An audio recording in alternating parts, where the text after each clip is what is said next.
Good afternoon. Wow. Good afternoon. It's my distinct pleasure to welcome you, both our online and in-person attendees and presenters, to the second day of this 13th annual Archaeology Weekend. I'm enjoying this year's focus on Southwest Turkey, famous cities, churches, and synagogues. Yesterday, our presenters gave fascinating lectures on the archaeological trajectory of religious sites living in Ephesus during the late Antiquity and early Middle Ages, the great Synagogue of Sardis, and Artemis of the Ephesians through coins and sculpture. As I listened, I was reminded of my own interactions with archaeology. The truth is, I wanted to be an archaeologist when I grew up. Well, among other things, I suppose, an astronomer, half a dozen other things. But I really wanted to discover the past. I wanted to know what was behind the fascinating stories of history. How could you know if some of what we considered fable or myth really happened? I think I was 11 or 12 when I heard of the story of Heinrich Schliemann's search for the ancient city of Troy.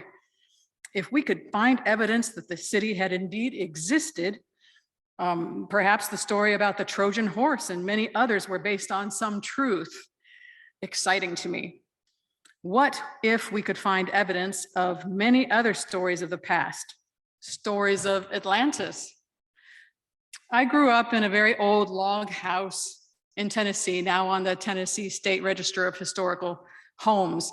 And I constantly wondered what had happened there before me. What was the story behind the spring under the bluff? And who had built those stone seats around it? How long ago? What were the stories behind the arrows I found after my father plowed a field on our farm?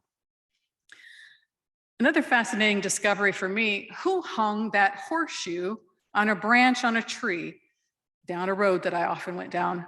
That later grew around the horseshoe and embedded it into the tree and holding it there for me to discover maybe more than 100 years later. By the time I was in my 20s, the popular movies, Raiders of the Lost Ark, etc., renewed my fascination with archaeology. I had gone on to study history in college, and so no, not archaeology, but when I had the chance to go with a group from Andrews University to Amman, Jordan, Tal Hasban in 2001, I jumped at the chance. At some point during the dig, I tagged along with those who were mapping a cave that had a stone structure inside, a wall. Who built the wall? What were they feeling when they made that storage room or animal enclosure? Who held the beautiful clay lamp we found in perfect condition? Later, when I began research into the interactions of the Cherokee people with the Tennessee River near where I grew up, I studied artifacts and etchings on stone, perhaps telling ancient stories we are yet to fully decipher. When teaching some pre-Civil War American history courses, the students and I examined floor plans of manor houses that told a story of gendered spaces, among other things. Teaching graduate students to use material culture to broaden our understanding of the past again reminded me of my love of archaeology, uncovering forgotten stories and understanding what might have happened long ago. Stories of indigenous people on the banks of a river or ancient Egyptian rulers who built pyramids. I'm already looking forward to next year's Archaeology Weekend. Or the people of the 7 churches in Southwest Turkey we read about in the book of Revelation. What can we learn from the stone foundations of ancient churches, synagogues, cities, coins, sculptures, clay bowls, stone arrows, even an 18th century butter churn or 19th century horseshoe grown into a tree, or a 20th century plastic square once known as an 8-track player? So much more, and not nearly enough. Each discovery brings with it stories, affirms some ancient ones, disproves or reshapes others. Archaeological discovery adds to the mystery and brings with it as many questions as it does answers. To me, all of that is exciting. Gradually adding more accurate lines on an old map changing the shape of a continent now that we know more about the space of beyond. Seeing a mental picture of a family in ancient Ephesus gathering for worship in a sacred space. So this little side trip down memory lane for me is just another way to say thank you. Thank you, archaeologists, for all the work you do, the study you undertake, and the sharing of your work in this forum and others. And again, welcome to this second day of our archaeology weekend. And now I turn the time over to Dr. Friedbert Nino, archaeologist, Old Testament scholar, and Dean of the HMS Richards Divinity School.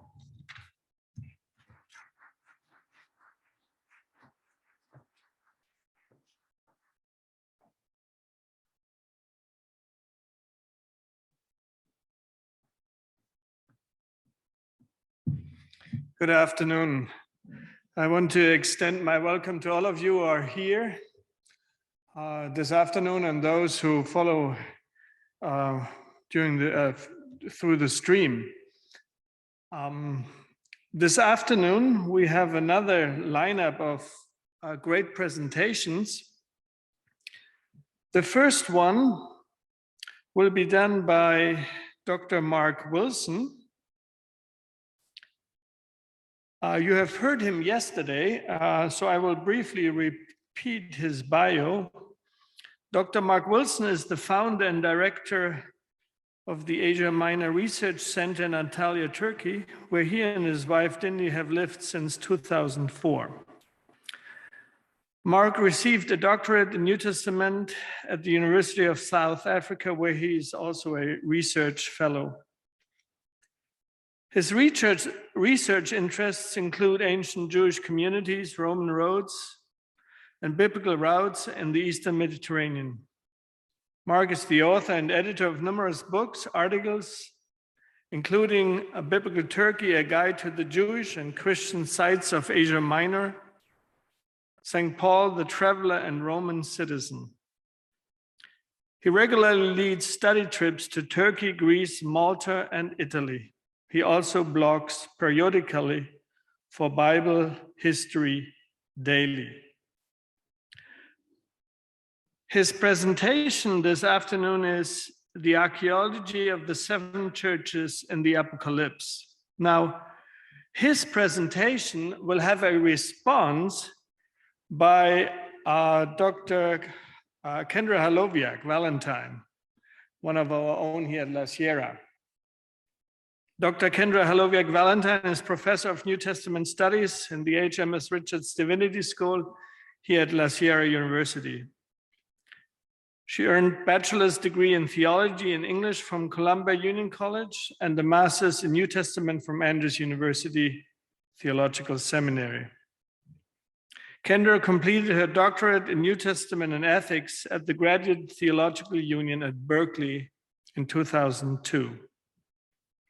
Kendra has served as a pastor in Ohio, Michigan, and Maryland, and taught at Adventist colleges and universities in the United States and Australia. Through her experience as a pastor and teacher, her interest in the Book of Revelation grew. She has presented over 40 seminars on the Book of Revelation for clergy and lay audiences. Kendra has published numerous articles in journals and magazines. She has contributed to various book projects. In 2015, she published Worlds at War, Nations in Song, Dialogic Imagination, and Moral Vision in the Hymns of the Book of Revelation. Kendra has been teaching at La Sierra University since 2002. If you have not taken one of her classes, you have missed out on a lifetime experience. Kendra is married to Gilbert Valentine, who is a leading specialist in Adventist history.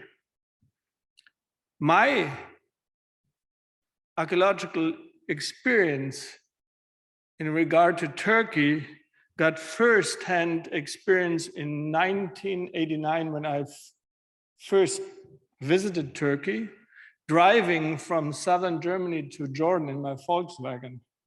And it was quite an experience. And I'm glad to see some of the things. I recognize a couple of these things that were there even then. So without any further ado, Mark, please, it is yours.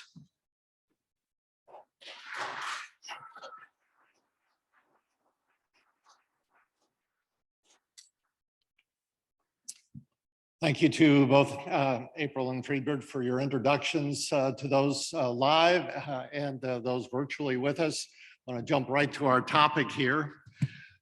The students in church groups that come to Turkey largely follow two different itineraries, our most popular ones. Of course, Journeys of Paul would be one of them, starting in Antioch on the Orontes in the southeast, traveling all the way to Alexandria, Troas in the northwest, a journey of about 1,000 miles. So you quickly begin to realize the dimensions of Paul's journeys, even within one part of the Eastern Mediterranean.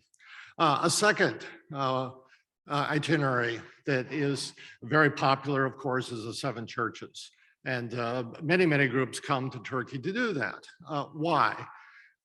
Through teaching the New Testament for many decades, I've learned in asking questions of my audience, which is the most difficult book in the New Testament? And everybody will uniformly say the book of Revelation. So people come to Turkey to visit the seven churches to gain further insight into this concluding book, not only to the New Testament, to the biblical canon. So I want to take you on a little bit of a journey today through the world that I see on a regular basis here in the seven churches.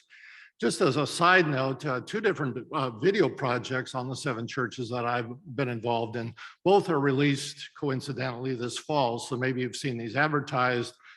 You can download one of them online as well from a site called Appian Media. But if you have any questions about that, I'm happy to answer that after our session. So can anyone identify where this photograph is taken? What it is? Ellie, you can't answer, he knows. So this is the theater in Ephesus as it looked before excavation started. So we've come a long way from then. I wrote an interesting piece on Mark Twain, who visited Ephesus in his famous Innocents Abroad visit in the mid-1800s.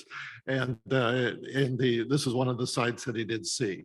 So let's get started. What is material culture? So April referred to that term. So it's the physical world of the first audience of the New Testament. So this is my world here a little bit much later than your work in Jordan. So we're looking at Greek, Roman, Jewish, indigenous, Lycaonian, for example, in Acts chapter 14. Architecture, we talked a bit yesterday about temples, stadiums, theaters, aqueducts, all these incredible architectural remains that we have throughout the Eastern Mediterranean. Plastic art, statues, pottery, mosaics, frescoes. Inscriptions, the field of epigraphy. We had this wonderful discussion yesterday on coins, numismatics, and an area I'm particularly interested in, bridges and roads, an area we called hodagology, from hodos, the Greek word for road. So in my neighborhood in Antalya, we have the remains of the Via Sebaste. They're well-preserved Roman road dating from 6 BC. So this whole area of archaeoexegesis, sorry for the typo here, is possible for many New Testament texts. And so providing a useful supplement to text-based exegesis. So many of my colleagues in the New Testament are basically text-based. They don't get beyond that, they don't get in the field, and they don't integrate material culture with their study of the text. And this is, we're gonna walk through some of that here today. So purpose of biblical archaeology. So in one of his textbooks, Jonathan Reed mentions it's imperative for the study of the New Testament. So many people use archaeology, of course, for apologetic purposes. But Reed says, and I agree, archaeology may not be able to prove or disprove, for that matter, the accuracy of the New Testament, but it teaches us much about the lives and beliefs of those earliest Christians. And so I see it as corroborative. So the two-dimensional texts that we read, whether in English translation or in original Greek, coming to the field, seeing these places suddenly they kind of become 3D. I can't tell you how many people at the end of a tour will just say, I'll never read the New Testament the same again. And so this is what happens when you see now these texts in three dimensions. And finally, Greek epigrapher Angelos Keniotes makes this comment: progress in the understanding of early Christianity is exclusively based on papyri and inscriptions. I wouldn't say quite exclusively, but it's very important as new inscriptions are discovered as we move along. So we saw this map yesterday of the Roman province of Asia, founded in 129 BC. And we see the boundaries here. And this is where our 7 churches are located. So we have the 3 on the west coast, Ephesus, Smyrna, and Pergamum. Pergamum slightly inland, but connected through its port of Elaia. And we have 4 inland, Thyatira, Sardis, Philadelphia, and Laodicea. And so we see very quickly from this map that we know that at least 20 cities in the province of Asia had churches in the 1st century. So when you think about 7 churches, 7 of course being very symbolic of Revelation, symbolic of all of the churches that are in the province of Revelation at this time. So who is this man on the coin? This is the first governor, Manius Aquilius, and you can see his name in a bilingual inscription in Greek and Latin. And again, this sits at the base of the Ephesus site at the beginning of the Harbor Way, where a number of milestones are located. And you can see from the Roman numeral or the epsilon here, this is from miles 5, just to the southwest of Ephesus, that was brought into the site to conserve it. And this governor made an important road, or roads, one that ran up the coast all the way to the Hellespont. And another road came from Pergamum, met at Laodicea, the meeting of the road from Ephesus that ran all the way down to where I live. So that's where I live right there, the biblical city of Italia, a modern Antalya near Pergae. And so it's along these routes then that the messenger carrying the book of Revelation took the book. And we have Patmos, today a Greek island in the Antiquity, part of the Roman province of Asia, where John is in exile here as he's writing to these 7 churches. So some of the material culture, we know that we have Jewish communities. Tom talked about that yesterday with the synagogue in Sardis. And so one of the things I worked through in a recent volume, I did my own translation from the Greek text. And so you're going to see me introducing some variations from typical English text. So when we think of a lampstand, we're thinking something like a candle. But I think the word here is actually talking about menorahs, which is the most common symbol of Judaism that we see in archaeological sites all throughout Turkey today, especially in Western Turkey. So I translate this. I saw 7 golden menorahs. And so you can see the menorah that Steve Fine has been working on at the Arch of Titus in Rome there. In the center here, you see the Menorah Graffito that's on the steps of the Library of Celsus in Ephesus. And when I was in Vienna a few years ago, I had the privilege of going to the Ephesus Museum that's there and took this photograph of this lamp from Ephesus with a menorah as well. So this is some of the realia that we have showing Jews who lived in the city. Of course, we have texts that tell us about Jewish synagogues and communities, but in terms of realia, we still have never found, for example, a synagogue in Ephesus yet. So the letter to the Ephesians, one of the blame sayings that Jesus confronts the churches, he says, you've lost your first love. So if you look at commentaries, everyone is concerned with what is the first love that they've lost? Well, of course, most basically, it's the great commandments. Love the Lord your God with all your heart and love your neighbor as yourself. So they've abandoned that. And so I began to consider what was the second love. Nobody seemed to be addressing that topic. And as I have gone through Ephesus on many, many trips, I don't know how many times, 100 times through the site, I kept noticing these inscriptions. It says Philosebastos. They're on the gateway to, go back. to the entrance to the commercial agora there, on the gate of Zeus and Mithridates. There on inscriptions throughout the city. And one very interesting one right at the entrance to the latrines. And everybody has to see the latrines in Ephesus, and it's right there. Everybody walks past this one. All of these inscriptions mention something called philosebastos. And we have this phenomenon developing during the time of Nero, running into the early 2nd century. Nearly 200 inscriptions that are being found from this period at the very time Revelation is being written.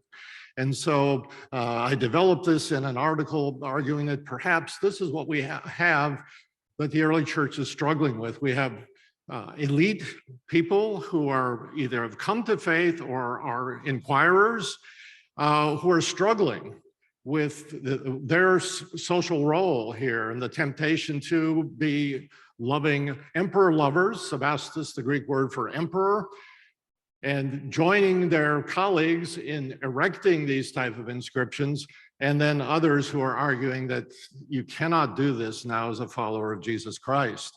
And so a friend and colleague, David da Silva, actually develops this theme a little bit in his recent novel about Ephesus and the early Christianity in this period. So it was a real tension that early Christians had. Do I love God or do I love the emperor? And those false prophets in the 7 churches are arguing compromise, accommodation. And John, of course, is saying that's not possible. So an inscription that possibly, I'm not saying definitively this is, but perhaps informs the world of the churches of Revelation. So we see an athlete from a nice bronze in the museum in Izmir today, as well as a honorific funerary inscription that's in Ephesus today in the inscription gallery. And look at all of those wreaths on there. If you did a close-up, what you would be seeing is the names of the games where these wreaths were won at. So this is obviously an ancient superstar. And we have, typically in our English translations, it says, I'll give you the crown of life. But when you think about what a crown is, I think of something Queen Elizabeth wears, you know, one of these metal things. But the text here in Paul in 1 Corinthians 9, when he talks about a wreath that wilts, and we compete for a wreath that's imperishable, we're talking about something made of organic materials, oak or olive or whatever. And this wreath then becomes a symbol of victory. And so this is one of the promises that we have to the Christians in Smyrna. I will give you the wreath of life. So it's a direct connection back to the ancient games. All the cities here in Southwest Asia Minor had stadiums and all related to that. So Nike is also very much related. She's the goddess of victory in antiquity. So you can see her riding in this one coin. Notice she's holding 2 things. She has a palm branch and she has a wreath. The frieze to the right is from the Heracles Gate in Ephesus. This becomes a very popular place with groups in Ephesus and the Domitian Square. They want to take pictures next to the Nike relief here. And notice again, you see her. So these visuals were just a part of the audience of the original readers of the book of Revelation. So the palm branch, the wreath in the left hand, the palm branch in the right. And so we're entering into the visual world of the audience, and a world that's very strange to us. And so this is where archaeology and material culture can help us to understand the message of Revelation. So for example, in 7:9, when John looks visually and sees a large multitude holding palm branches in their right hands, we're not told who they are. But the very fact that they're holding palm branches tells us that these are victors. And again, going back to the symbolism that we see here. As we move on to Smyrna here, this is the agora that's under excavation. This is a challenge of urban archaeology in a modern city, the 3rd largest city in Turkey today. in this excavation. The reason it's preserved, it became a later Muslim cemetery, and so nothing was built here in this area. And there's been an active excavation going on here now for about 2 decades. Now, in this north gallery, where it's covered with the metal roofing there, very important discoveries were made roughly around 15 years ago. We had the largest find of graffiti in the Greek East from there. So Latin graffiti, the biggest find is at Pompeii. Here we have Greek graffiti. They're numbering it in the thousands. Nobody knows the exact number, but we have at least 500 textual examples. And these are been inscribed on these walls, just like graffiti by locals and visitors to the city. The predominant images that we see here are ships that you can see in the background here, or gladiators or some sort of combat scenes. So these are very important for, again, understanding the background, particularly of this phenomenon called isopsephism. So what is isopsephism? How does this pertain to the book of Revelation? Well, one of the popular ones that we see here and in other places is an isopsephism of desire. So you could write, I love the woman whose number is 1308, okay? So you could put her name in, because in Greek and in Hebrew, letters were also used for numbers. These letters could calculate names. And so this calculates 1308 to the name TK. One of the interesting ones, probably one of the earliest Christian graffitos that we have, is this one from a Christian by the name of Artemis, who's from Smyrna. And you can see that in the Greek here, isosthema, kurios omega, pistis omega. So he was evidently a math student. So he was able to calculate the sum of the letters in the word kurios, which is Lord, equals omega. Some of the letters in faith, pistis, equaled omega. And so he's inscribed this graffito on the wall here in Smyrna, equal in value, Lord 800, faith 800. So this ties right in with Revelation 13:18. One who has understanding, calculate the number of the beast. His number is 666, not 666, 666. So this is an example again of isopsephism. So John is expecting his audience to be able to make a calculation then of an individual in their known world whose the sum of the letters in his name would equal this. Now, this graffiti that we're looking at in Smyrna dates a little bit later to late 2nd to 3rd century, but it really shows an ongoing familiarity with this phenomenon of isopsephism. So this is the Hebrew and Greek didn't come through in the slide, but it's from my book of charts of Revelation. In Hebrew, the name Neron Kaiser adds up to 666. So most Revelation scholars think that Nero then is the object of the identification of 666.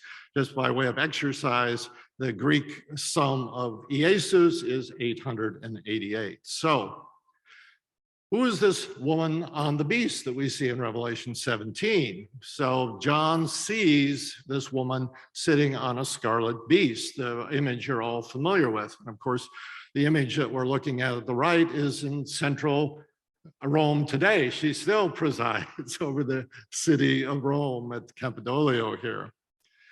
So here's a coin from the second half of the 1st century. We see the 7 heads are 7 hills upon which the woman sits. And we can see very clearly Roma here seated upon 7 hills. So this dates from the period of Vespasian. So coins validating or corroborating the imagery that we're seeing here in the book of Revelation.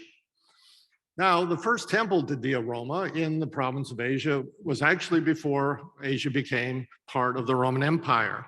And this was in Smyrna in 195 when they built the first temple.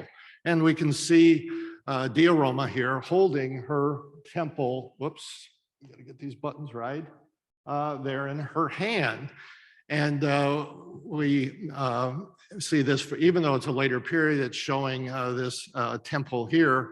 Then in the lower one, we see from a later period, the three temples, the imperial cult temples called the Neocorus, or the Neocorate was awarded to Smyrna 3 times by this period. And these 3 temples here. And then the central one, we see the rho Omega here, symbolizing Roma. And she's sharing her temple now with Hadrian as part of this period. And so Dea Roma, familiar to those again in the 7 churches as a patron deity of Rome, and the one being referred to here in Revelation 17. We go on up the road now to Pergamum. Incidentally, I give my students and folks a way to remember the 7 churches. We all know ESP. Just think of extrasensory perception, ESP. So Ephesus, Smyrna, Pergamum. Then TSP, Thyatira, Sardis, Philadelphia, and then L. So ESP, TSP, L, you got the 7 churches down, okay? So that's your final exam before you can leave today. So one of the big questions is the altar of Zeus in Pergamum the seat of Satan that's being referred to there? Many scholars have chosen that. So when I was in Berlin a few years ago for an International Epigraphy Congress, we literally had the reception in the hall with the altar of Zeus. And I remember it was like Night in the Museum, you know, the movie. So here we are, this group of epigraphers, archaeologists that were in there. We had the run of the place, and literally for the speech there of welcome, we were sitting on the steps of the altar. So it was one of my memorable nights of travel here. So is this the seat of Satan? Now, when we talk about Neocorus, we find this word one time, Acts chapter 19, when there's a reference by the town clerk of Ephesus to the fact that all the world knows that Ephesus is the Neocorus of the temple of Artemis, okay? So it's used there in Acts chapter 19. And so this refers to the fact that the city was designated to maintain an imperial cult temple for the emperor. And so Asia had very much bought into this idea. And the first temple was built in Pergamum in 29 BC to Augustus and Dea Roma. So the writers, both Suetonius and Tacitus, tell us about this. At this time, because Romans did not worship living emperors as divine beings, there was a sanctuary for Divus Julius and Dea Roma erected in Ephesus for Roman residents. So that was the first sanctuary that we had for the emperor in that city. In 23, now the koinon, this is the assembly of the Asian cities, decreed that a second temple would be built, and Smyrna, because of its longstanding relationship through its temple of Dea Roma, was given the right over Sardis to build the temple in 26. So this is our second imperial cult temple. And then finally, the third one, because of the temple of Artemis, the Roman Senate was reluctant to give Ephesus the right to build a temple. Finally, they relented, and in 89 and 90, Domitian builds a third imperial cult temple that you can still see the remains just to the west of the upper state agora, raised on a high platform there in a valley, now in the so-called Domitian Square. And so the temple for the Sebastoi. So these are the 3 imperial cult temples that we have from the 1st century in the province of Asia. And so as we look at the Neocorate coins of Pergamum, this is the only evidence for that temple, the first temple that was built in 29 that we have. It was built in the lower city. The modern small city of Pergamum has overbuilt this. So archaeologically, we have no idea where this temple was located. Probably somewhere in the proximity of the Red Hall I showed you yesterday, but we don't know until they start tearing down modern houses and doing some ground survey that possibly can find it, but we don't know. So the only evidence we have on these coins showing the Neocorate that Pergamum had. And so my view because Antipas is the only person who is mentioned by name who was killed here in Pergamum. It's the Imperial cult temple and its influence in the province of Asia that really is the opposition, the seat of Satan, and the fact that Pergamum was the beginning of imperial cult worship in the province of Asia. So this is my view on how to identify that strong image. So just outside the fourth temple, the Temple of Trajan, that's built in the early 2nd century, we have this very interesting inscription. And we see 2 of our 7 churches mentioned here.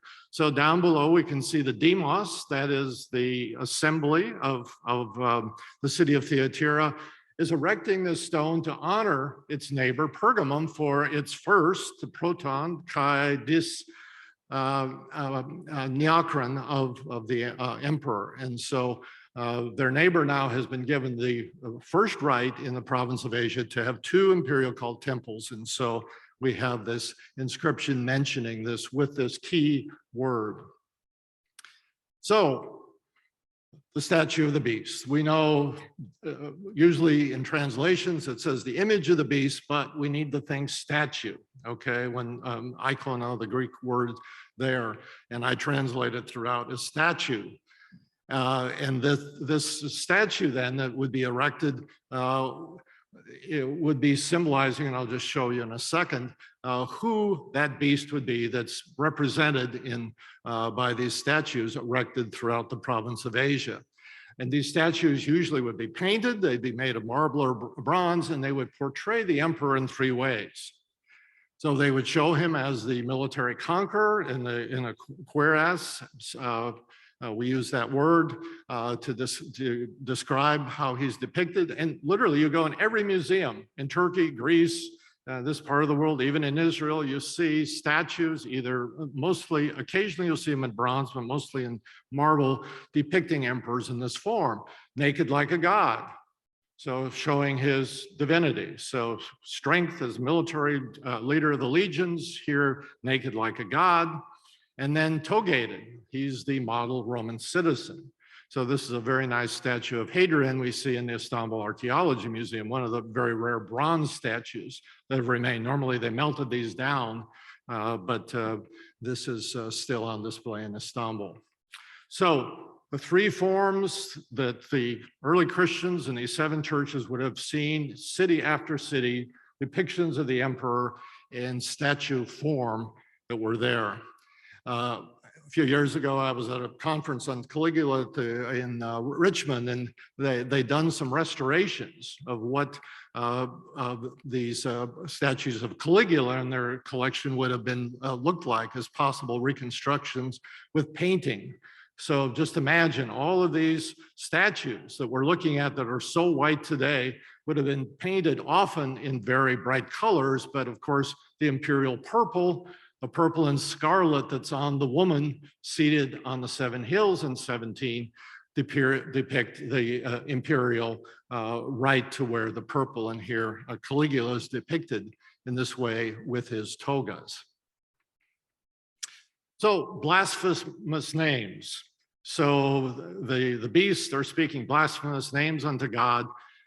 This is another inscription just next to the one dealing with Thyatira and Pergamum. And this mentions, it's dated from the early 2nd century of Trajan as emperor. And it makes the bold claim here, he's the Lord of the land and the sea. And the word being used here is kurios, the most common name both in the Greek Old Testament and the New Testament for Lord Jesus Christ, Lord. And so again, part of the tension that Christians were experiencing. Officially and unofficially, the emperors were called the Lord. So which Lord are you going to serve? The tension then that they're having with names like kurios.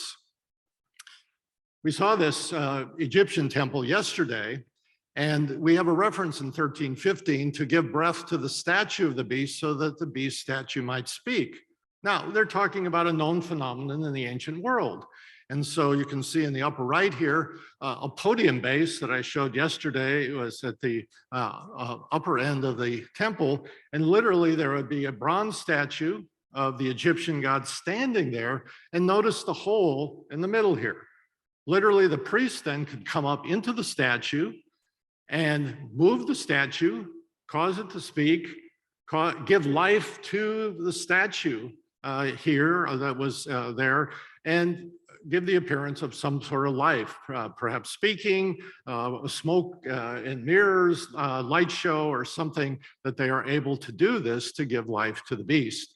And of course, this is immortalized, you can see in the lower right in Caesar's palace, when they have this talking Caesars exhibition there with the statues there that they picked up on this for their at Caesar's Palace in Las Vegas today. This phenomenon that again is mentioned in the book of Revelation that we can see archaeologically here in Pergamum. In Thyatira today, sitting outside the new museum, so groups in the past have been tempted to skip Akizar because there wasn't much to see, but there is today. So very much encourage you. They've restored the colonnaded street there. They have a nice small local museum. And then the courtyard, they have quite an important inscription that's mentioned whenever you read about Jews in Asia Minor. And this is on this sarcophagus. And it mentions a Senbath Theon in the Chaldean precinct. And so scholars of Judaism in this period are still debating, is this referring to a Jewish place or someplace else here on the outskirts of ancient Thyatira? But this is the inscription that's mentioned, and we still have that sarcophagus to look at and to make you there to evaluate it and to think about the Jewish communities that were living in these cities here in the first couple centuries. Of course, we know of a very famous woman came from Thyatira. Paul meets her in Philippi, and she is representing her trade guild in Thyatira by being in a Roman colony where there's high demand for purple and scarlet, and she's selling purple in the city of Philippi. And we have evidence of trade guilds in these two inscriptions that sit now in the open air museum. To the left, you can see the mention of the fullers, the Nafes, who erected this honorary inscription. And then to the right, to the lanarioi, the wool workers here in this city. And so we can see the continuity of this background of Thyatira being very important for its trade guilds. And of course, this becomes an important tension in the letter where a false prophetess named Jezebel, who is again advocating accommodation by eating food sacrificed to idols. And these trade guilds would hold their banquets at pagan temples. And Paul has written this to the Corinthians. No, you can eat food if your conscience permits that's been bought in the marketplace, but in no way can you be eating in the pagan temples at the dining rooms that would be attached to these where pagan practices would take place. And so this seems to be the issue. And this is where these trade guilds. So by not attending these guild meetings, you can lose your union membership and potentially jeopardize your economic status as a believer. So these are some of the real tensions that are underscored by inscriptions like this. This is a very nice relief I stumbled upon in the museum in the Fair Museum in Izmir. It's literally showing the sacrifice of a lamb. And of course, we see in the vision in chapter 5-6, John beholding a lion, but it's the lamb who's being slaughtered, but who's now alive. And so lamb is the most common name for Jesus in the book of Revelation. Sardis, we saw this yesterday, this view of the Artemis temple and the Acropolis. And the promise here is that I will never erase their names from the scroll of life. Now, some of the most familiar erasures in the ancient world are this phenomenon of damnatio memoriae. So look at that. How would you like to have your name chiseled out a piece of marble? Well, we have three prominent emperors, Domitian being the first one at the end of the 1st century, and then Geta and Elagabalus in the early 2nd or late 2nd, early 3rd century. So you can see two examples of this phenomenon of their names being erased from public monuments. And you see these in sites all over Turkey today. So the damnation of memory, perhaps illustrating what's being talked about here in that letter. In the Naples Museum today, they have this, I finally was able to track this down when I was in Italy, the base of a marvelous monument when the cities in Lydia and Ionia were devastated by an earthquake in AD 17. This is the way the cities thanked Rome for their financial support. They erected a monument with the statue of Tiberius, and around it were the personifications of each of the cities. And so this whole phenomenon of using a depiction of the city in female form, we saw that, of course, in 17 we talked about, but this whole idea of the angel of the church in Philadelphia writes. So this personification that's taking place in a form here on this base. Jews first come in large numbers to Asia Minor about 210, when we're told in Josephus that the Seleucids brought 2,000 families, both to Lydia and Phrygia out of Mesopotamia and Babylon. So this is the core of our community. And the mention of synagogues, as Tom talked about yesterday, both in Smyrna and in Philadelphia. No evidence of synagogue buildings today, although this particular table base to the right was found in Philadelphia, now in the museum at Manisa, which is the provincial museum for both Sardis and Philadelphia. And you can see quite clearly the typical menorah at the top.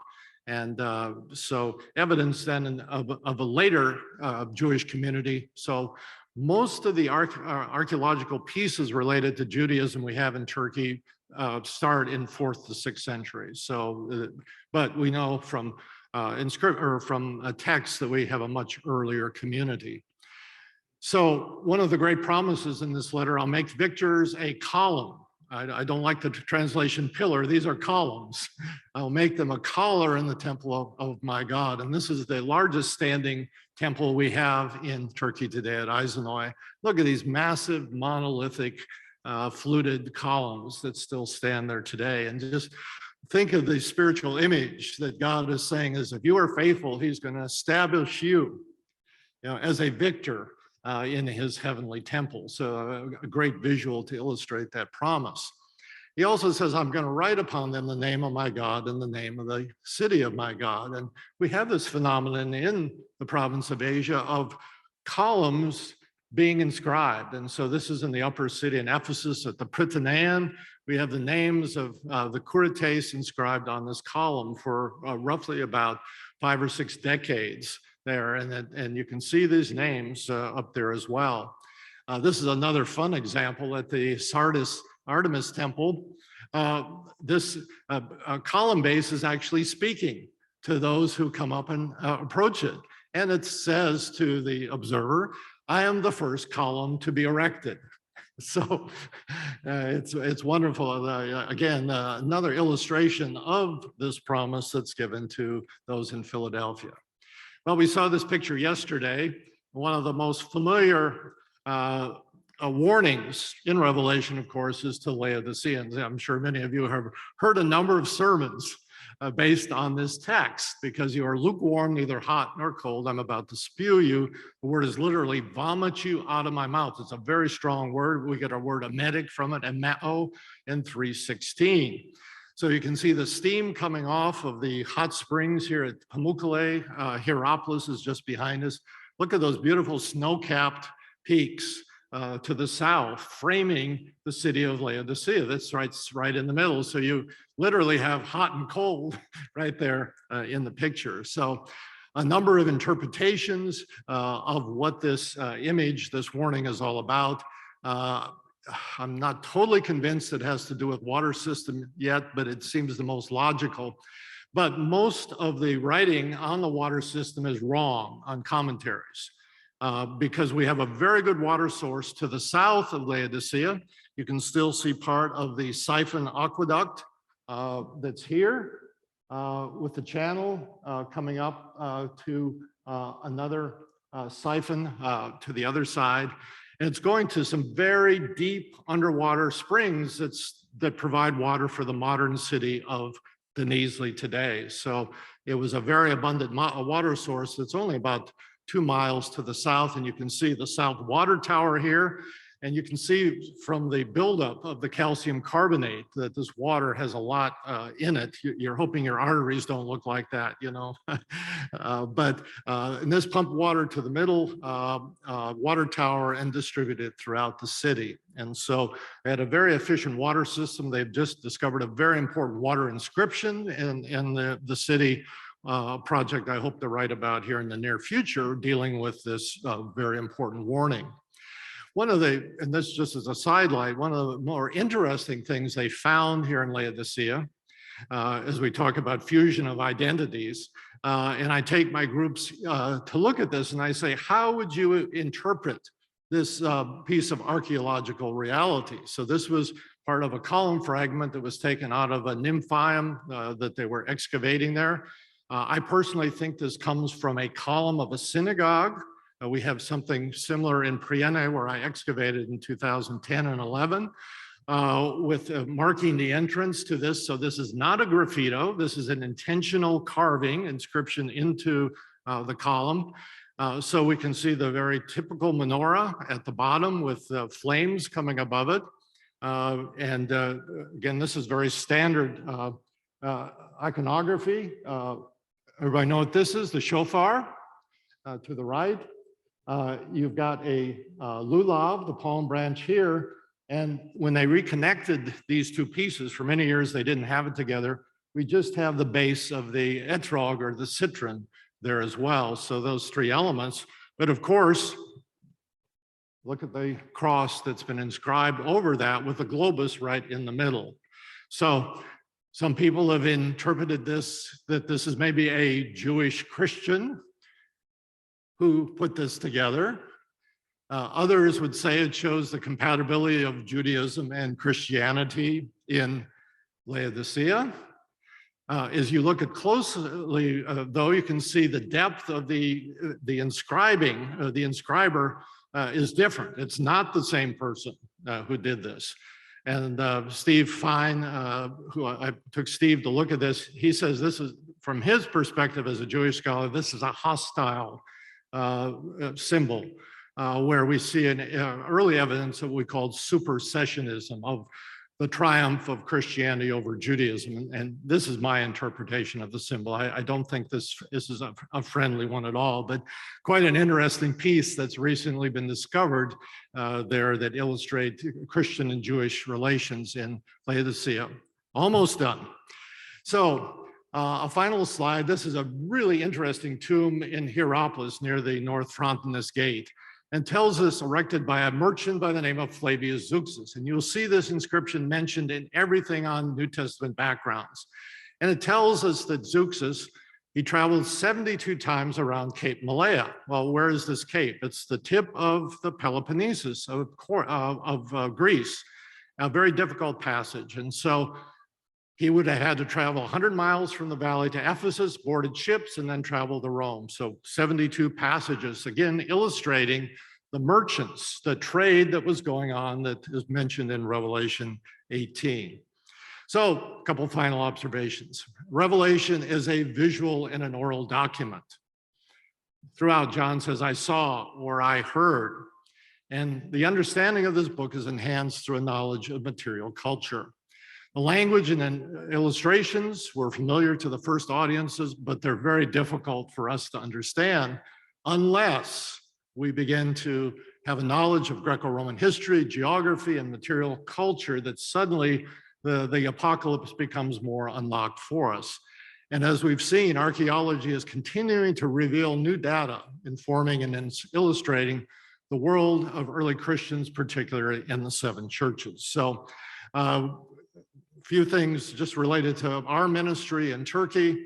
If you're interested in downloading and looking at any of my articles, you can go on academia or to my website. I invite you to do that or email me. And I thank you again for the invitation and the opportunity to share about the seven churches.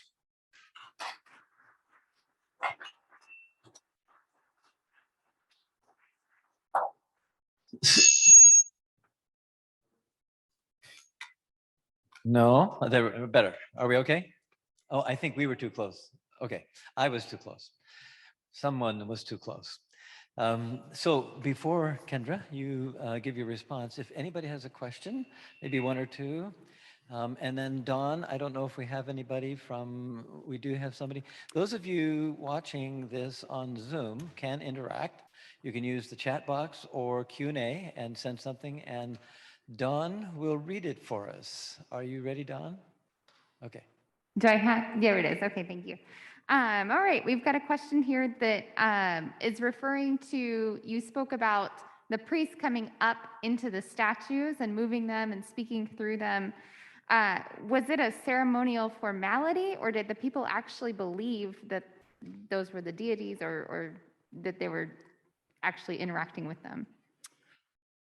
Well, living in an age now where disinformation is believed, facts are not believed. I think it's entirely credible that some people in the ancient world thought this was real supernatural activity that was going on. We have some textual sources that mention this phenomenon, and the temple there shows us that this take place. So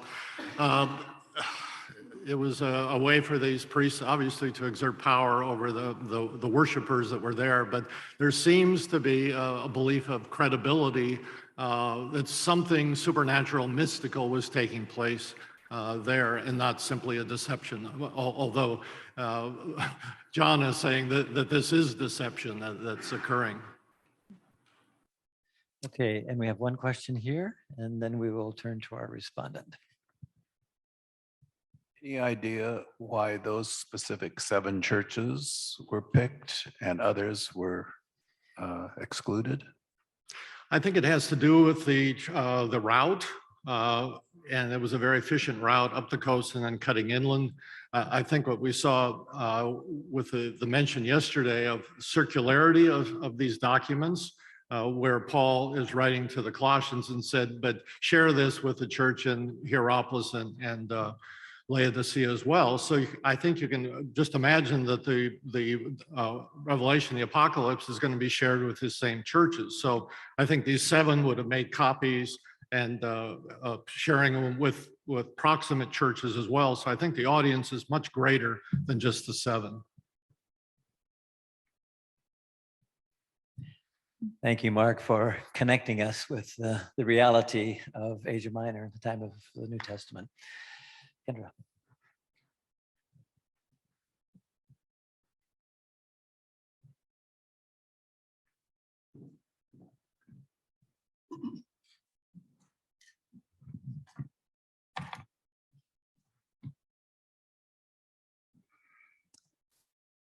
Since I won't be using a PowerPoint, I wonder if there could be a little bit of a change of lighting.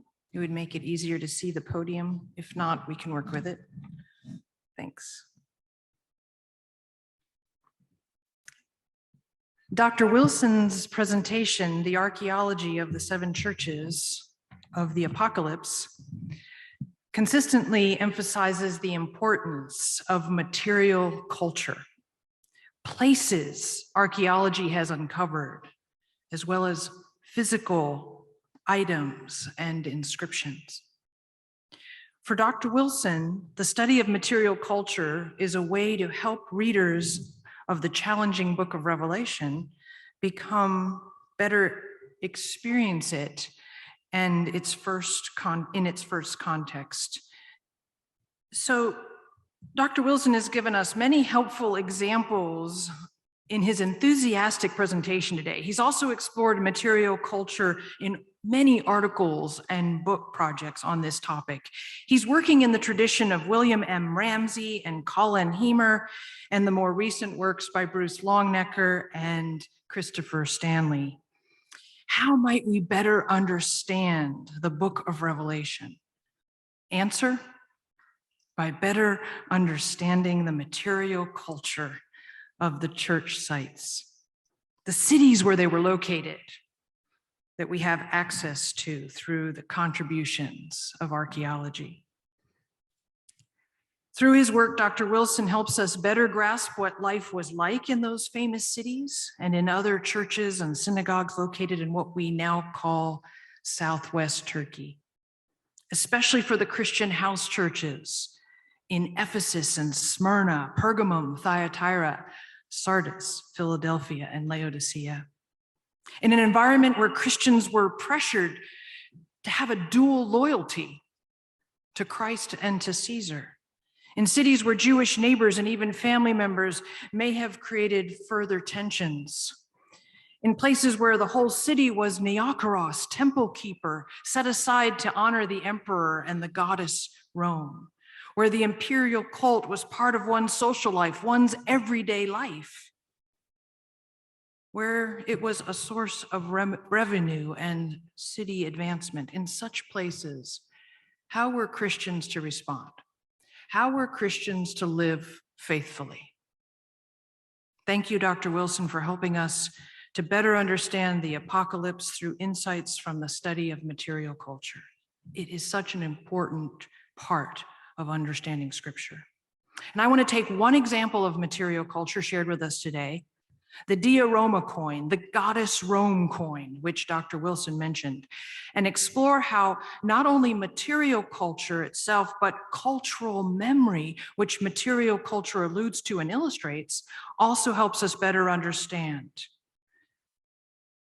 the cities mentioned in the book of Revelation. A woman on a coin is intriguing. I am intrigued by the allusions to women in the book of Revelation, such as the puzzling Jezebel at the Thyatira church. And then there is the text about that other strange woman who is such a quandary, the great whore of Revelation 17. How would first century Christians living in Southwest Turkey have understood such vivid imagery? A powerful prostitute? Recall one of those coins we just saw in his presentation, Rome as a woman. According to research by New Testament scholar David Auney, the coin was minted in 71 CE and circulated in Asia Minor. Rome as the goddess Roma, seated on 7 hills, a sword in her left hand, her feet touching the river god Tiber. A she-wolf is under her with 2 human babies suckling the wolf. Imagery of Rome's mythic founding by the twin brothers Romulus and Remus. Comparisons with Revelation chapter 17 and its depiction of the great whore are striking and certainly purposeful. The whore is seated on 7 hills. The whore is depicted as near many waters. The whore has a beast under her. The whore has something in her hand, a cup of abominations and impurities. If we were living in one of the 7 cities mentioned in the book of Revelation, and we held the coin in our hands while hearing Revelation chapter 17 being read, we would immediately catch that John takes the accomplishments of Rome and makes them atrocities. Rome is not a goddess, but a whore, a great whore. How would people reading or hearing Revelation have understood such a phrase? What would first century readers have understood as a great whore? The 2 words just didn't go together in everyday life. Whore was someone who worked the streets and the brothels, a woman whose goods for trade was her body, just a commodity available to all who could pay, a victim of a filthy brothel, a slave of the worst kind with no control over her own body. She would be forced to have many sex partners, knowing that she was a slave in cheap supply, used and abused and easily replaced. Urban Christians of the first century who heard the word porne, whore, would have seen in their minds a flesh and blood person, a most pathetic person, hardly a person, more in the category of property. A great whore was an oxymoron. A queen? No way. Powerful and in control? Absolutely not. So what was John doing here? Just making some over-the-top claim about Rome? Rome is a whore?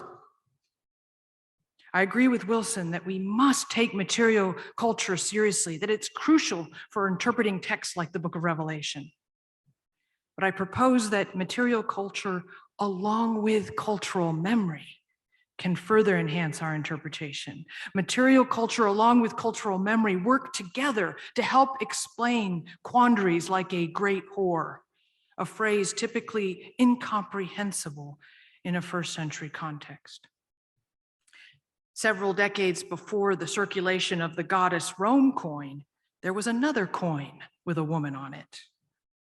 That woman was a powerful queen.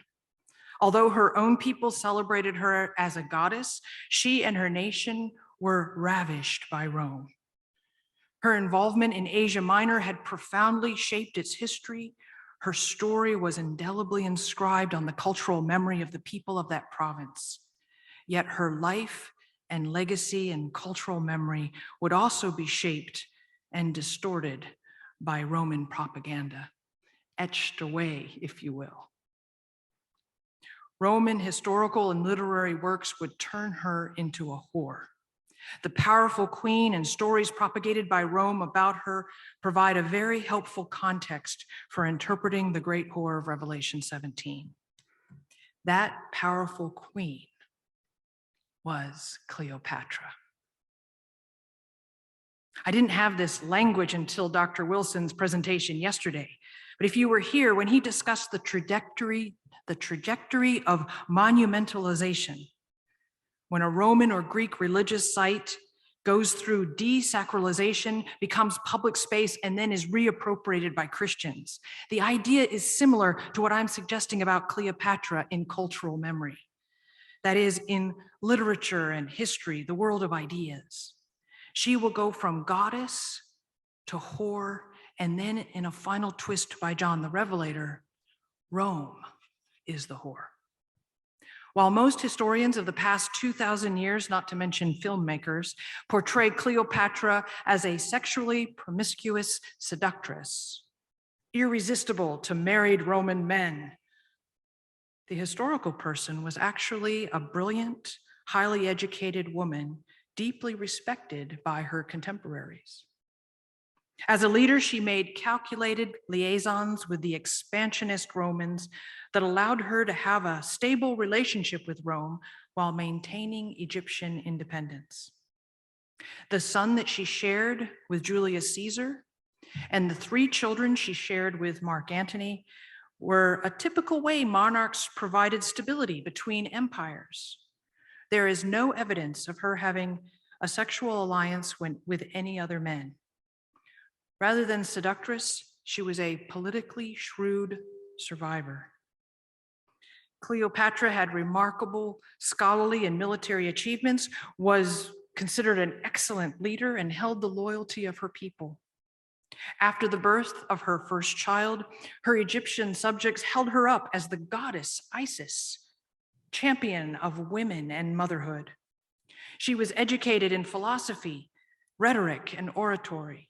An accomplished linguist who had mastered the language of her Egyptian subjects, she was the first Greek monarch to do so. Julius Caesar took from her very important ideas about calendar reform, governance, public libraries, and building projects that would make their way into Roman society. Josephus would call her a woman of the highest dignity of any of her sex at that time in the world. So what happened? In short, she backed the wrong guy. And so did much of Asia Minor. They were on the losing side of the civil war between Octavian and Mark Antony. When the two could not be reconciled, Octavian began a propaganda war against Antony and the Queen of Egypt. Especially after the donations of Alexandria, when Antony staged a triumph in Alexandria, Egypt, following a minor victory in Armenia, and gave royal titles to Cleopatra and her children. It was too much for Octavian. Antony was giving the goods and titles owed to Rome to a foreign queen and to her children. Of course, Antony had reasoned that, after all, those children had Roman blood in their veins. But when Antony went so far as to have coins minted with Cleopatra's face, along with his own on them, Rome was outraged. Octavian then used Rome's disgust with Cleopatra for his own political advantage. States historian Michael Grant, Cleopatra proved a perfect battle cry. Historian Stacy Schiff observes, it would be difficult to say to whom Cleopatra was more vital in 32 BCE, the man to whom she was the partner or the man to whom she was the pretext. Antony could not win a war without her. Octavian could not wage one. By the time John wrote the book of Revelation, Roman propaganda against Cleopatra had substituted itself for her actual history, and the imagery of the propaganda had become embedded in the cultural memory of the empire, particularly in the eastern part of it. Asia Minor's cultural ties and complex interactions with Antony and Cleopatra meant that the region's history included the stories of the Greek Queen of Egypt. But from the poetry of Propertius, the literary forms of Lucan, Josephus, and Plutarch, Cleopatra as a whore was available to the literary imagination of the author John. In their words and in their works were echoes of a great whore, the mother of whores, controlling the waterways, kings seduced by her, who had shared her wine. Arrayed in purple and scarlet with gold and jewels and pearls, her hand had held many golden cups full of her love poisons. Her partners in sexual immorality and drunkenness had turned on her and utterly destroyed her. And the gods had willed her overthrow in the restoration of Rome under Octavian. Here are echoes aplenty for John's great whore of chapter 17. And given the location of the 7 churches of the book of Revelation, echoes to Cleopatra were particularly powerful. As mentioned, Asia Minor was in the awkward position of having backed the wrong general in the civil war. The cities of this eastern province had provided hospitality and resources for Antony at various stages of the conflict. Antony had arrived in Ephesus in 41 BCE to be greeted as a god by the Ephesians. Antony and Cleopatra would meet in Tarsus, a Roman general and a Greek queen, the perfect combination for the region that had a long history of Hellenistic culture and heritage, even after it had become part of the Roman Empire. As a result of their Tarsus meeting, Cleopatra agreed to provide supplies for Antony's upcoming war with the Parthians, and Antony agreed to have Cleopatra's only remaining rival sibling, Arsinoe, put to death in Ephesus, the first of our 7 churches. This highly political event would have had long stay in the memories of the Ephesians because Arsinoe had taken sanctuary several years earlier in the famous temple of Artemis in Ephesus. Later, in 33 and 32 BCE, Antony and Cleopatra settled in Ephesus for a period of time, gathering their troops for the showdown with Octavian. The military camps alone provided material for Ephesian parents telling stories to their children for many years to come. What about the other cities of Asia Minor? One example is that there's a long-held story that Antony took the much revered Pergamum library and gave it to Cleopatra for her library in Alexandria. Then came the battle at Actium. Suddenly, Asia Minor was on the wrong side. And as mentioned in Dr. Wilson's presentation, within 2 years, the first imperial cult in Asia Minor was established at Pergamum, 29 BCE. Smyrna would follow in 26 CE with a temple dedicated to Augustus. And in 89 CE, Ephesus would create the Temple of the Sebastoi in honor of the line of Emperor Domitian. No other province in the empire had more than one imperial cult. By the end of the first century, Asia had 3. The imperial cult came to permeate life in Asia, a province desperately needing to be on the side of Augustus and his successors. Asia had to distance itself from Cleopatra. It had to. Worship of Isis, the goddess of Egypt, was out. Worship of the emperor was in. By the time John wrote the book of Revelation to followers of Jesus living in the major cities of Asia Minor, the imperial cult had been flourishing for several generations. The era of Antony and Cleopatra was a period closer in time to the Christians living in southwest Turkey than the Civil War is to our cultural memories.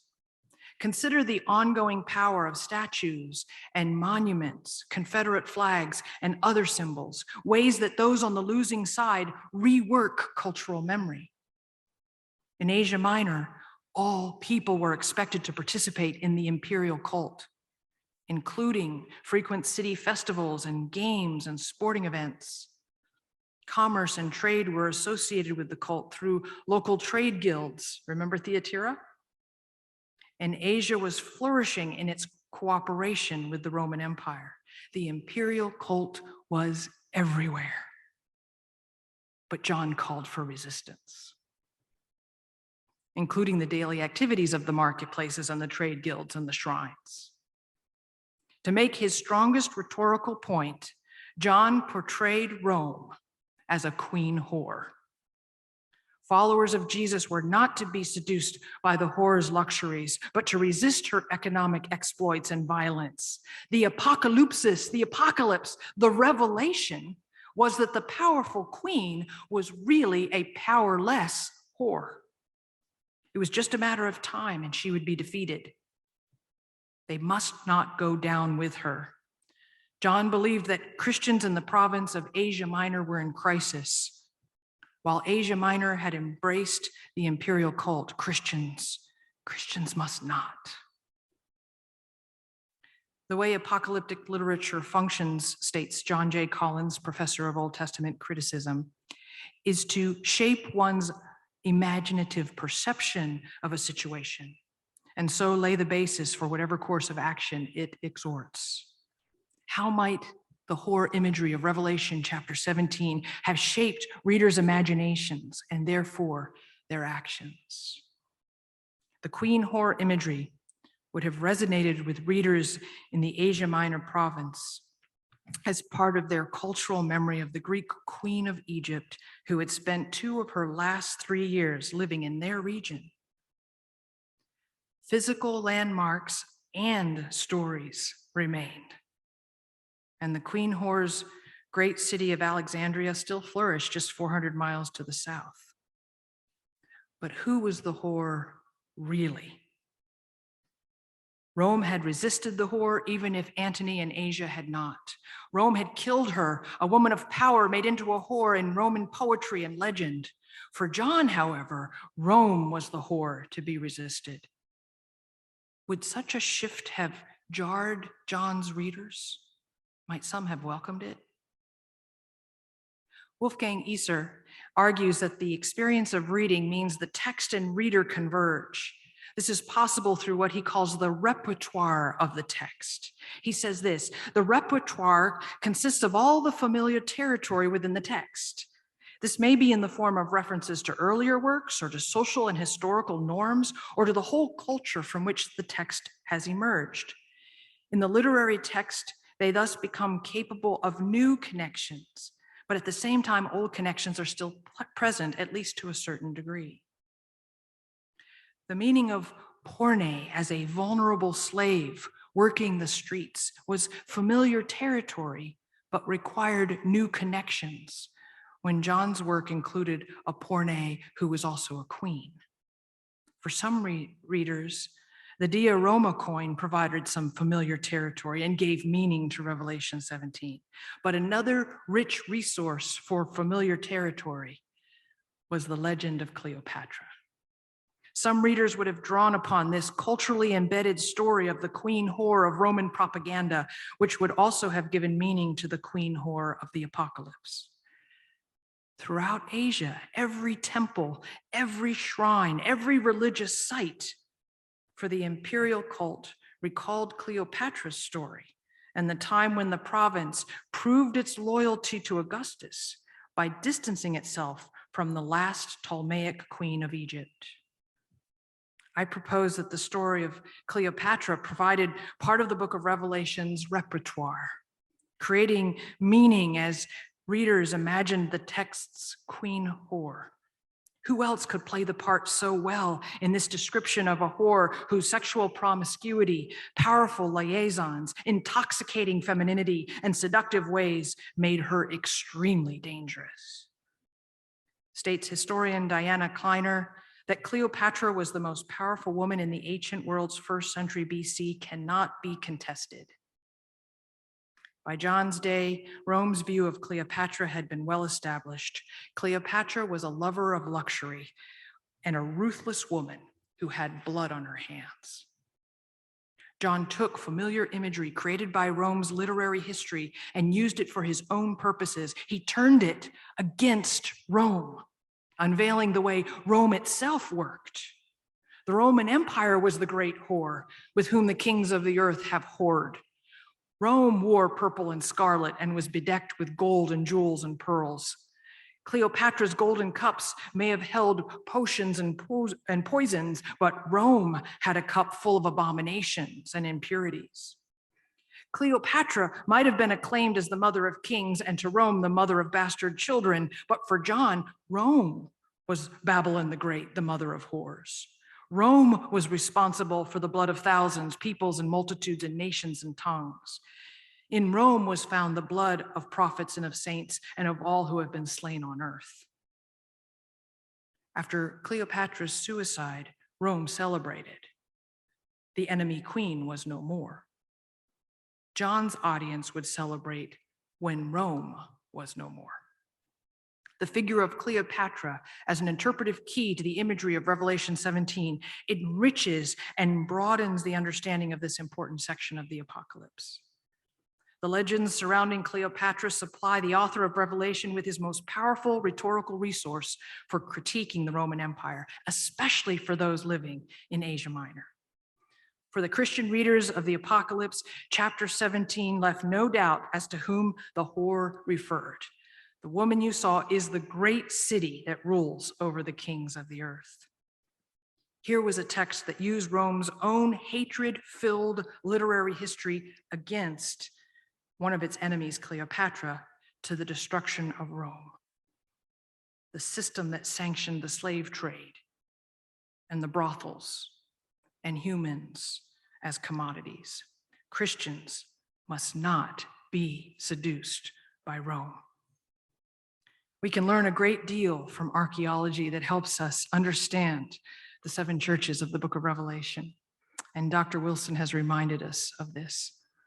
The study of material culture also provides insights and important strands of cultural memories that help us better grasp the spiritual problems facing Christians in the house churches of Southwest Turkey, and in turn, help us see ways that this important book of Scripture might speak to us today as well. Thank you.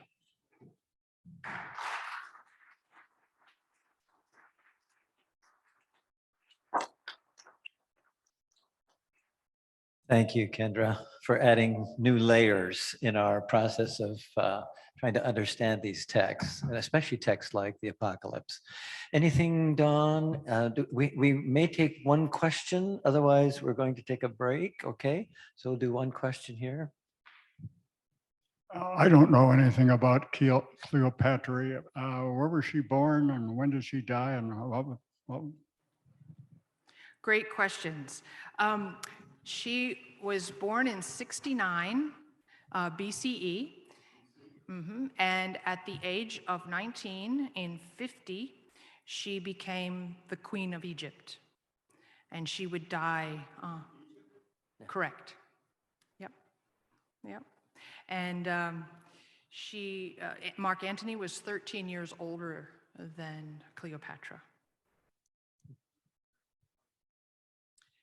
Married is an interesting word. They definitely had a political liaison, let's put it that way, and 3 children together, twins, a boy and a girl, and then a boy.